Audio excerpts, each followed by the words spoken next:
বাংলাদেশ গটিট।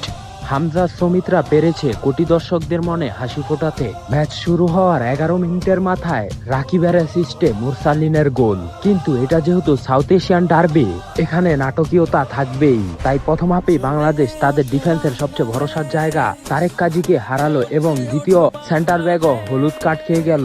কিন্তু ওই যে এক হামজা দেওয়ান চৌধুরী আছে, ইন্ডিয়ান প্লেয়ার, গোলকিকে বিট করেও সুবিধা করতে পারলো না। খালি বারে গোল দিতে ব্যর্থ হলো ইন্ডিয়া, কারণ বাংলাদেশের গোল পোস্টের নিচে অতন্ত্র প্রহরী হিসাবে দাঁড়িয়েছিলেন হামজা দেওয়ান চৌধুরী। প্রথম হাফ শেষে দ্বিতীয় হাফে মাঠে নেমে ইন্ডিয়া আরো গোলমুখে মরিয়া হয়ে উঠল। এর মধ্যেই বাম পাশের রক্ষণভাগের অতন্ত্র প্রহরী জায়েন আহমেদের ইনজুরি, যাতে বাংলাদেশ আরো ব্যাকফুটে চলে যায়। কিন্তু আবারও সেই একজনে এসে ভারতের 11টি প্লেয়ার বদ্ধ, তার নাম হামজা দেওয়ান চৌধুরী। অনেকদিন ধরে যারা বাংলাদেশের খেলায় নজর রাখেন তারা বলতে বাধ্য হবেন বাংলাদেশের খেলা অনেক উন্নত হয়েছে। টপ ক্লাস বলা না গেলেও আমাদের দেশকে রিপ্রেজেন্ট করার জন্য সবাই ভালো খেলেছে, তাই আমরাও তাদের সমর্থন দিয়ে যাব মন থেকে।